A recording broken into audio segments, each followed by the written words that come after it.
안녕하십니까? 당신의 10년 후 건강까지 생각하는 의사 박 원장입니다. 여름 한낮 시원한 그늘이 간절해지는 계절입니다. 이럴 때 얼음물 한 잔, 시원한 과일 한 조각만큼 달콤한 위로가 없죠.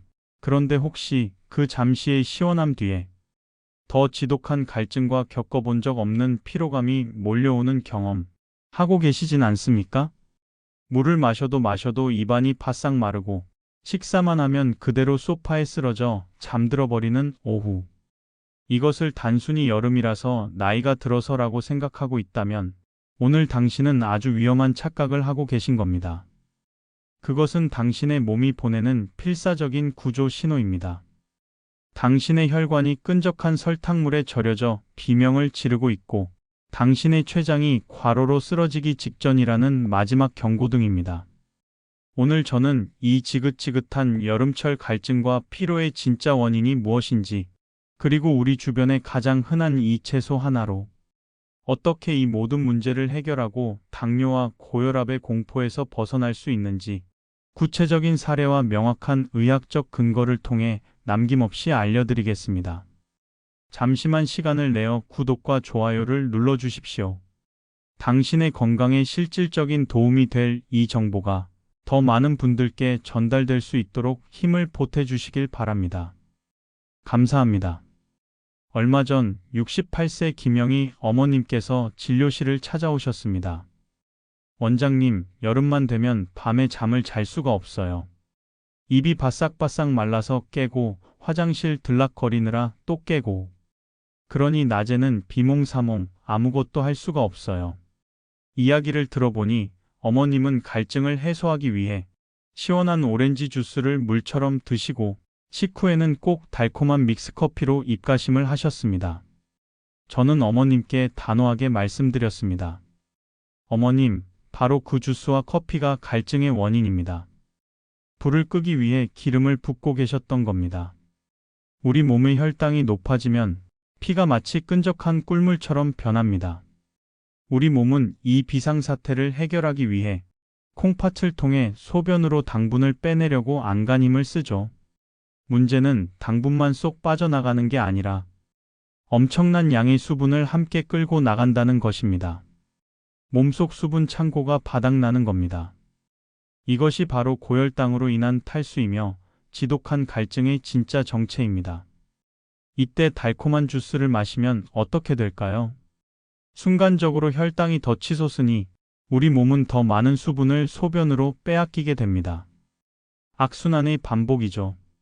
저는 어머님께 냉장고의 모든 주스를 치우고 그 자리에 오이를 채워 넣으시라고 말씀드렸습니다. 오이는 95% 이상이 단순한 물이 아닌 우리 몸에 가장 빨리 흡수되는 생채수입니다. 끈적해진 혈액을 희석시키고 과로에 시달리는 콩팥의 부담을 덜어주는 최고의 천연이온 음료죠. 그 후 어머님은 제 말대로 오이를 간식처럼 드시기 시작했고 한 달 뒤에는 밤에 깨는 일 없이 푹 주무신다며 환하게 웃으셨습니다. 하지만 단순히 오이를 먹기만 한다고 문제가 다 해결될까요? 천만의 말씀입니다. 어떻게 먹느냐가 훨씬 더 중요합니다. 이번에는 72세 박철민 아버님의 이야기입니다. 아버님은 고혈압이 있으셔서 평소 식단에 무척 신경을 쓰셨습니다. 여름철이면 아내분께서 만들어주시는 오이 무침을 매일같이 드셨죠. 나는 매일 채소를 먹으니 혈관은 문제 없어. 늘 자신만만하셨습니다. 그런데도 혈당은 늘 경계선을 넘나들었고 혈압도 좀처럼 안정되지 않았습니다. 저는 아버님께 오이 무침을 어떻게 만들어 드시는지 여쭤봤습니다. 입맛 돋우려면 새콤달콤해야지. 설탕도 좀 넣고 고추장도 팍팍 넣고 무쳐야 제맛이야. 바로 그것이 문제였습니다. 아버님은 건강을 위해 드신 오이 무침 때문에 오히려 혈당과 혈압이 동시에 공격받는 건강의 함정에 빠져 계셨던 겁니다. 제가 아버님께 설명해 드렸습니다. 아버님, 그 설탕과 고추장이 약이 될 뻔한 오이를 도구로 만들고 있었습니다. 설탕은 혈당을 직접적으로 올리는 주범이고 고추장에도 쌀이나 찹쌀 같은 전분이 많아 혈당을 생각보다 많이 올립니다. 또한 여기에 짠맛을 내기 위해 넣는 소금은 혈압을 높이는 기폭제가 되죠. 그렇다면 약이 되는 오이 무침은 어떻게 만들어야 할까요? 이것은 단순한 요리법이 아니라 당신의 건강을 지키는 처방전입니다. 첫째, 설탕과 고추장을 식탁에서 추방하십시오. 대신 양파를 얇게 채 썰어 그 자연스러운 단맛을 활용하고 고춧가루 약간과 천연 발효 식초를 넉넉히 둘러주십시오.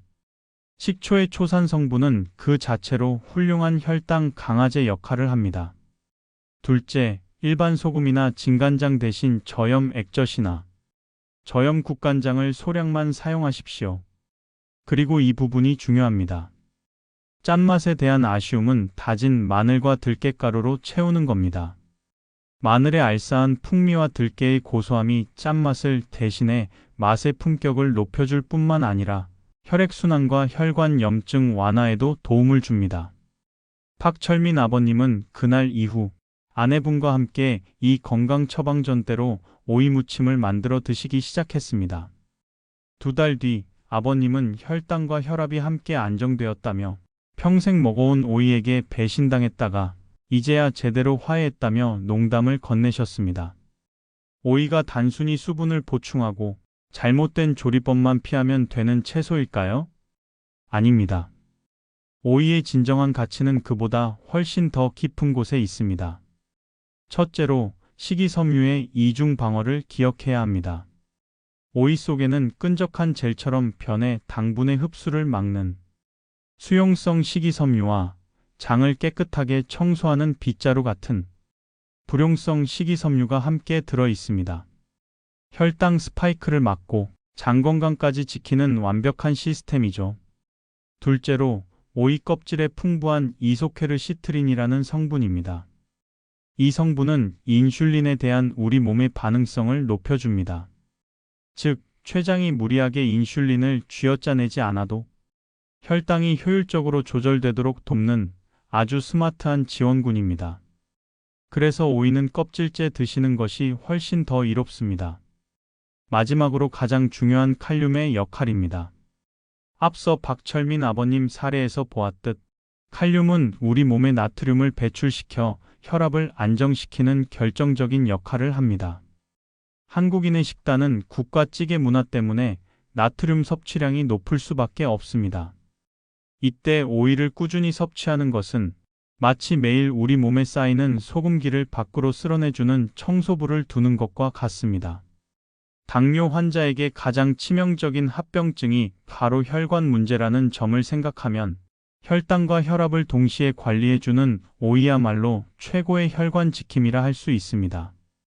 오늘 저는 갈증의 진짜 원인부터 김영희 어머님과 박철민 아버님의 사례를 통해 약이 되는 오이 무침과 독이 되는 오이 무침의 차이, 그리고 오이가 가진 놀라운 의학적 효능까지 여름철 혈당 관리에 대한 거의 모든 것을 말씀드렸습니다.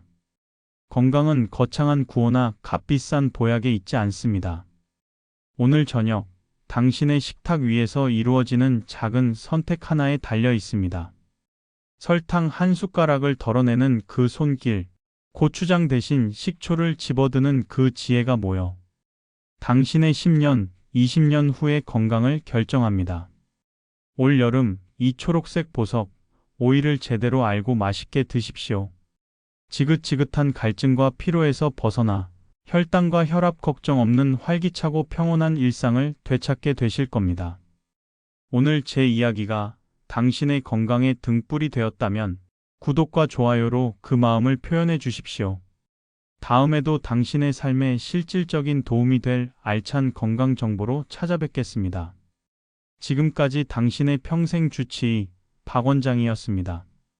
감사합니다.